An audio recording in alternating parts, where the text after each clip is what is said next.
Artigo 173, inciso 1.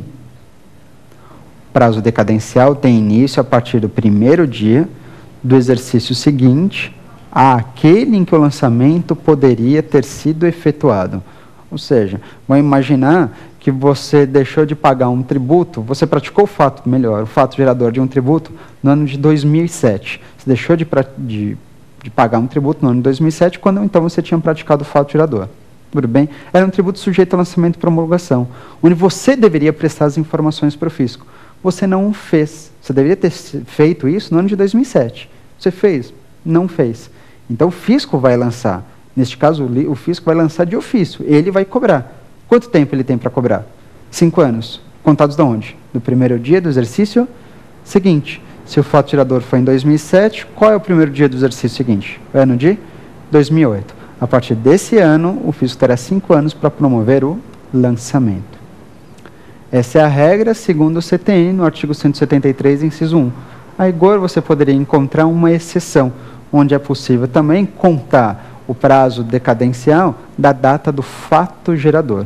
Bem, da data do fato gerador. Então, você pode contar os 5 anos ou do primeiro dia do exercício seguinte, aquele que o lançamento poderia ter sido efetuado, ou então contar os 5 anos da data do fato gerador. Você conta do fato gerador quando você faz o recolhimento de um determinado tributo, você faz o recolhimento, você paga menos do que deveria. Você faz um pagamento menor, você faz um pagamento parcial. O fisco não vai cobrar a diferença? De fato vai. Quanto tempo o fisco tem para cobrar essa diferença? O prazo é de 5 anos, só que neste caso, 5 anos serão contados da data do fato gerador, e não mais do primeiro dia do exercício seguinte. Vamos passar para mais uma pergunta, portanto. Vamos lá? Professor, existe diferença entre consignação em pagamento e depósito integral? Consignação em pagamento e depósito integral. Tem diferença sim, de fato, a pergunta é boa. A consignação em pagamento, a gente sabe, é forma de extinção do crédito tributário. Consignação em pagamento. Extinção do crédito tributário. E o depósito no montante integral? Também é considerado como forma de extinção do crédito tributário? Eu digo não. O depósito no montante integral é forma de suspensão da exigibilidade do crédito.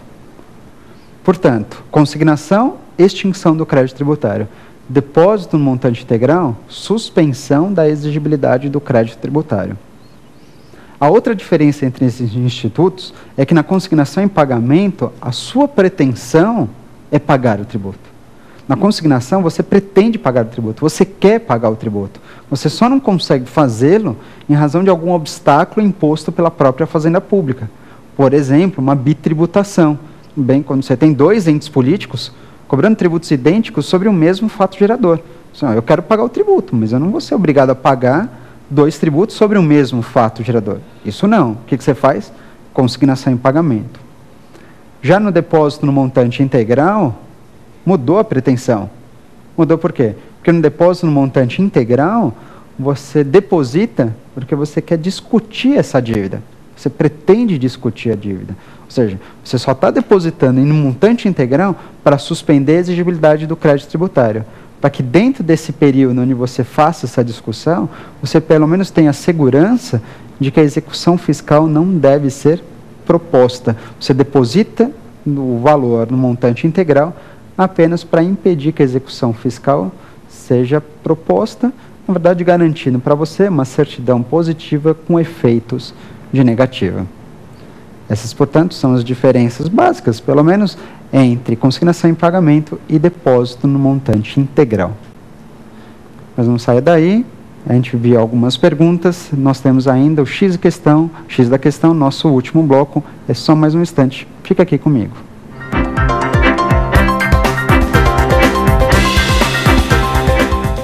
Voltando, gente, então, para o nosso terceiro e último bloco desse nosso programa, o X da questão. Então, você sabe muito bem que eu vou verificar 2 testes de provas anteriores, neste caso, do exame da ordem, para saber como é que esse tema, extinção do crédito tributário, pode e deve ser exigido. Vamos lá? Partir direto para a nossa primeira questão. Primeira questão, OAB CESP, no ano de 2008, segunda prova do ano de 2008. A pergunta era: ocorrido determinado fato gerador, Augusto deveria pagar o respectivo tributo. Entretanto, uma lei editada posteriormente ao fato deu por extinta, sem pagamento, metade da dívida das pessoas que se enquadravam na situação de Augusto. Passaram-se 6 anos e o fisco nem mesmo constituiu crédito tributário contra Augusto, relativamente à outra metade do crédito.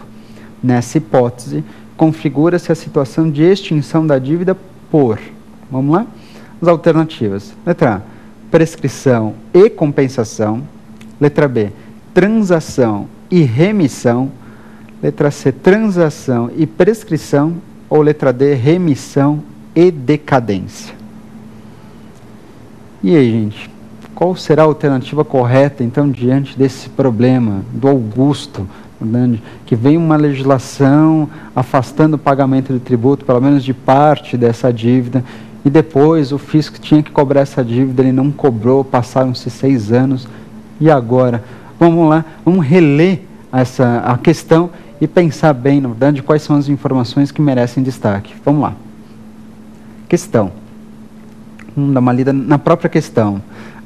Ocorrido, então, determinado fato gerador, o Augusto deveria pagar o referido tributo.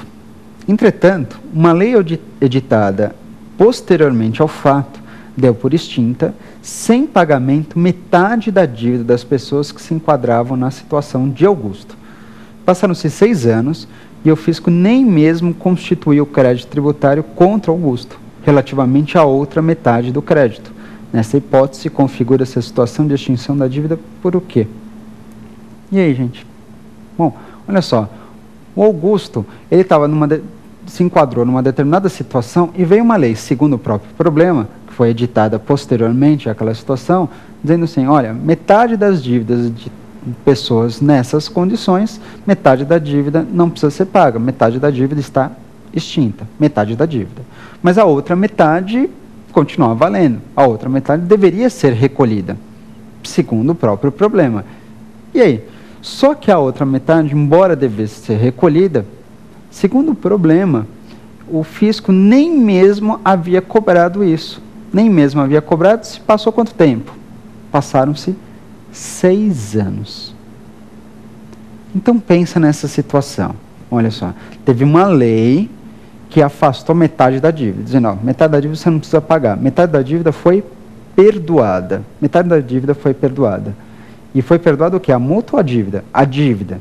Então, se metade da dívida foi perdoada, e foi perdoada através de quê? De lei, você está falando de qual instituto? Você está falando do instituto da remissão, remissão com 2 S's, que é o perdão da dívida. Mas a outra metade continuava valendo, a outra metade deveria ser quitada. Só que até então, havia se passado 6 anos que a outra metade ainda não tinha sido cobrada. Ou seja, não havia sido sequer constituído o crédito tributário da outra metade. O fisco tem quanto tempo para constituir o crédito tributário mesmo? O prazo é de 5 anos. E ele o faz através do lançamento. E se ele não lança dentro desse prazo, dentro de 5 anos, qual é o instituto que você conhece que se dá antes do lançamento, cujo prazo é quinquenal? O instituto é da decadência. Portanto, ficou claro. A gente está falando que nessa situação, você está diante de 2 institutos de extinção do crédito tributário.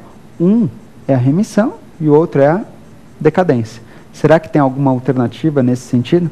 Vamos buscar as alternativas, vamos reler as alternativas e buscar a alternativa correta. Vamos lá? Entre as alternativas aqui, então, eu disse que nós temos 2 institutos, uma remissão e a decadência. A alternativa correta, então, só poderia ser letra D, de dado. Perfeito? A alternativa, então, neste caso, é a D de dado, aquela que informa que o perdão da dívida é relacionado à remissão e o fisco, o fato de não cobrar por um período superior a 5 anos, no caso, 6 anos, remete-se à decadência. Perfeito? Desculpa, exatamente, remete-se à decadência. Ficou claro? Boa? Vamos partir, então, para o nosso próximo teste? Vamos lá? Próximo teste 2006, última prova do ano de 2006, pergunta: as formas de extinção do crédito tributário, conforme o CTN, não incluem o quê? Entre as formas de extinção do crédito tributário, o que não faz parte delas? Letra A, compensação, letra B, remissão, letra C, prescrição ou letra D, isenção. E aí, Uma perguntinha bastante objetiva aqui, fácil, a gente tem que admitir.